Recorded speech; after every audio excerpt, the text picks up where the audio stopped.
ఇంకొకటి చూపిస్తా మీకు. ఇక్కడ మన డబల్ గేమ్లు ఎందుకండి ఇవన్నీ మోడీ గారు? ఇప్పుడు ఈయన మీ పిఆర్ఓ అఫీషియల్ హ్యాండిల్ ఇది, జాకబ్ రోజ్. ఈ పిఆర్ఓ అఫీషియల్ హ్యాండిల్లో ఏముంది, అందాల పోటీలకు ఎంతమంది వచ్చారు, ఏ దేశంలోకి వెళ్ళి వచ్చారు అని చెప్పేసి ఒకటి ట్వీట్ వేసారు. ఈ ట్వీట్లో ఒకసారి మీరు ఇక్కడ చూడండి మిత్రులారా, మన శత్రువుకు సపోర్ట్ చేస్తున్నటువంటి దేశము ఇగో తుర్కియా నుంచి ఐడిల్ బిల్ గెన్ అని చెప్పేసి ఒక ఆమె వచ్చింది. ఎవరు? ఇగో మెడికల్ డాక్టర్ అంట. ఈమె అందాలలో పార్టిసిపేట్ చేసేందుకు వచ్చింది. మరి తుర్కియాని ఎందుకు మనం నిషేధించలేకపోయినాం? తుర్కియా ఆల్రెడీ 400 డ్రోన్లు పాకిస్తాన్కు మన యుద్ధంలో ఇచ్చింది కదా. మీ అధికారిక హ్యాండిల్లోనే ఉంది కదా ఇది, మీ పిఆర్ఓ కదా ఆయన. ఇదొకటి. ఇంకొకటి ఇక్కడ చూడండి, ఈ జెండా కనపడుతుందా మీకు? ఇక మన హైదరాబాద్లో ఏర్పాటు చేసినటువంటి జెండాలలో ఈ జెండా ఒకటి. ఈ జెండా ఎవరు? తుర్కియా జెండా. పాకిస్తాన్కు సపోర్ట్ చేస్తున్నటువంటి వాళ్ళని తీసుకొచ్చి అందాలలో పార్టిసిపేట్ చేపిస్తాము, అలా జెండాలు పెడతాము, వాళ్ళకు సాదర ఆహ్వానాలు ఇస్తాము, వాళ్ళకు రెడ్ కార్పెట్లు వరుస్తాము, వాళ్ళ అందాలు ఆరబోస్తుంటే మనం తిలకిస్తాము. మన రేవంత్ రెడ్డి గారు ఇలా ఈ అందాల ముద్దుగుమ్మ క్యాట్ వాక్లను కూడా ఆడ కూర్చొని తిలకిస్తూ ఉన్నారు. ఇది జరుగుతున్నటువంటి వ్యవహారం చూడండి ఇంకా. సో కాబట్టి పాకిస్తాన్లోని ఎప్పుడైతే వాళ్ళు విరమించుకున్నారో ఇక్కడ చాలా అనుమానాలు వస్తూ ఉన్నాయి. చాలా మంది ఎక్స్పెక్ట్ చేసిరు పీఓకే వచ్చేస్తుంది, మనకు బలూచిస్తాన్ వేరైపోతుంది ఇవని చెప్పేసి. అయితే ఇప్పుడే ఈ నేపథ్యంలో సోషల్ మీడియాలో బాగా చర్చ నడుస్తూ ఉంది మిత్రులారా. ఇంకా మరి ఇవన్నీ చూపిస్తే మరి ఏమవుతుందో ఎట్టవుతుందో కానీ ఇగో ఎంత చర్చ నడుస్తుంది తెలుసా.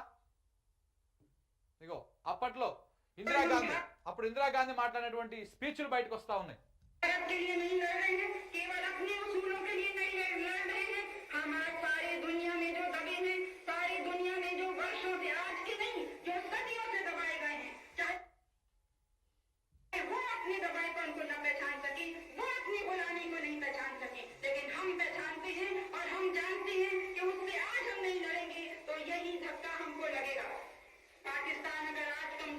సో పాకిస్తాన్ మీద యుద్ధం చేసే సందర్భంగా, గెలిచిన సందర్భంగా ఆమె మాట్లాడినటువంటి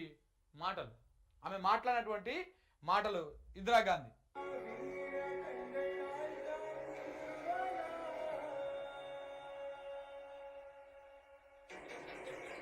ఇవన్నీ కాంగ్రెస్ వాళ్ళు తిప్పుతా ఉన్నారు. మరొకటి జెలెన్స్కీ ఉన్నాడు కదా, జెలెన్స్కీ ఉక్రెయిన్ కదా ఈయనది.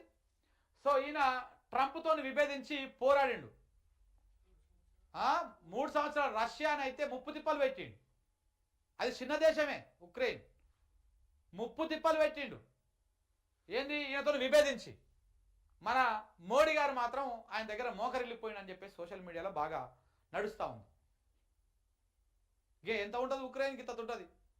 అదేమో ట్రంప్తో నువ్వు చెప్తే నేనుండేదని చెప్పేసి పోయిర్రు, యుద్ధం చేసిర్రు, మళ్ళీ వాళ్ళు నిలబడుతున్నారు ఇప్పుడు. ఇగో ఇట్లా సోషల్ మీడియా ఇట్లా తిరుగుతూ ఉన్నాయి మొత్తం. ఇవన్నీ ఏ ఫోటోలు. ఇట్లా మోడీ ముందు, మన ట్రంప్ ముందు మోడీ మోకరిల్లండి.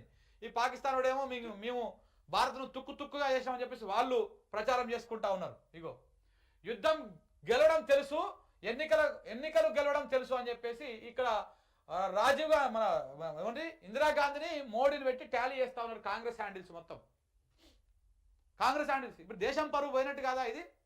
ఆమె యుద్ధం 1971లో యుద్ధం చేసి తూర్పు పాకిస్తాన్గా పిలువబడే బంగ్లాదేశ్ను ఒక దేశంగా ప్రకటించి వాళ్లకు స్వేచ్ఛా వాయువులను పీల్చుకోవడానికి అవకాశం వచ్చింది. ఈరోజు మీకు కూడా అవకాశం ఉండే. పాకిస్తాన్ ఈ ఏదైతే చూసుకొని ఎగురులాడుతా ఉందో ఆ బలూచిస్తాన్ వేరు చేసి దాన్ని మొత్తం ఒంటరి చేసి దాన్ని ఒక మన బానిస దేశంగా, మనం చెప్తే కూర్చునే దేశంగా దాన్ని చేసే అవకాశం మీ ముంగల ఉండే. కానీ మీరు చేయలే. మోడీ మన ట్రంప్ ముందు మీరు మోకరిల్లిపోయారు అని చెప్పేసి చెప్తా ఉన్నారు. ఇగో యుద్ధం గెలవడం తెలుసు, ఎన్నికల కోసం గెలవడం తెలుసు అని ఇట్లా పెడతా ఉన్నారు. ఇగో సింహం అవ్వాలని ప్రతి కుక్క అనుకుంటుంది, కానీ వీధిలో మొరగడానికి అడవిలో గర్జన చాలా తేడా ఉంటుందని చెప్పేసి రాహుల్ మన ఇందిరాగాంధీ ఫోటో పెట్టేసి ఇగో ఇట్లా మళ్ళా కాంగ్రెస్ వాళ్ళు పెడతా ఉన్నారనమాట. చాలా ఇది అవమానకరం, నిజంగా కూడా చాలా అవమానకరం. మోడీ పేరు ప్రఖ్యాతలు ఓ రేంజ్లో ఇక్కడ వినపడ్డాయి నిన్నటి దాకా సాయంత్రం 5 గంటల దాకా. మా మోడీ దమ్మున్నోడు రాబాయ్ అని చెప్పేసి నోట్లు రద్దు చేసినప్పుడు ఏ రకంగా ప్రజల నుంచి మద్దతు వచ్చిందో స్టాక్లో నల్లధనం తెస్తా, రూపాయి లేకుండా మొత్తం ఊడ్చుకొచ్చేస్తా, ఇతర దేశాల్లో ఉన్నది ఆ స్విస్ బ్యాంకులలో ఉన్నాయి మొత్తం తెచ్చేస్తా అని చెప్తే దేశం ఎట్లా సపోర్ట్ చేసిందో ఇప్పుడు కూడా పాకిస్తాన్ను మొత్తం అంతం చేస్తాం, దానికి బుద్ధి చెప్తాం అంటే దేశం అంతా ఒక్కసారి మోడీ వెనకాల జేజేలు కొట్టింది. కానీ ఆ కొట్టినంతసేపు కూడా ఉంచుకోలేదు దాని ఆ గౌరవాన్ని మన మోడీ గారు టపేలు వాని కింద పడేసింది. ఇంకో ఇట్లా విలువ తీసుకుంటున్నాడు. ఇంకా చూడండి, తన దేశం కోసం 3 సంవత్సరాలు రష్యాతో యుద్ధం చేశాడు ఎవరు? జెలెన్స్కీ. వీరుడా దమ్మున్న మొగోడు అంటే అని చెప్పేసి ఇట్లా బీజేపీకి సపోర్ట్ చేసేటువంటి వాళ్ళు కూడా ఈ రకాల సోషల్ మీడియాలో పెడతా ఉన్నారు. I believe that it is not the task of any one country to say to another what they should do, even if it is a question of helping. It is my duty to put the situation in my country and its neighborhood, to give my assessment of the situation to the leaders of the countries I visit. It is for them then, with their own assessment and what they hear from me, to make up their minds what they think about it and what they should do about it.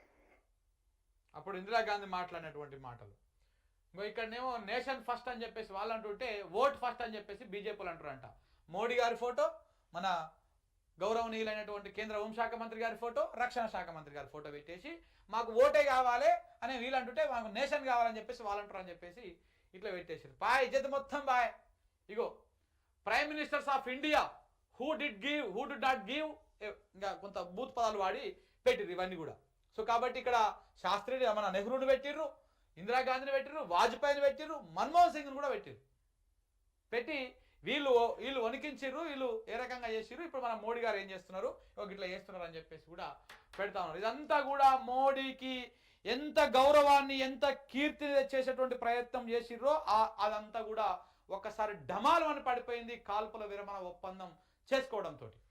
పాకిస్తాన్ని దానికి బుద్ధి చెప్పడానికి ఇంతకు మించినటువంటి అవసరం ఉండకపోతుండొచ్చు. మళ్ళా next time మళ్ళీ ఇంకొక అవకాశం అంటే అప్పటివరకు వాడు ఎంత బలంగా అవుతాడో, ఎన్ని దేశాలతోని వాడు అది చేస్తాడో, ఏ రకంగా ఉంటాడో మనకు కొంత అదైతుండే. కానీ ఇప్పుడు చూడండి ఏ రకంగా చివరికి తిప్పికొట్టిందో అర్థం చేసుకోవాలి.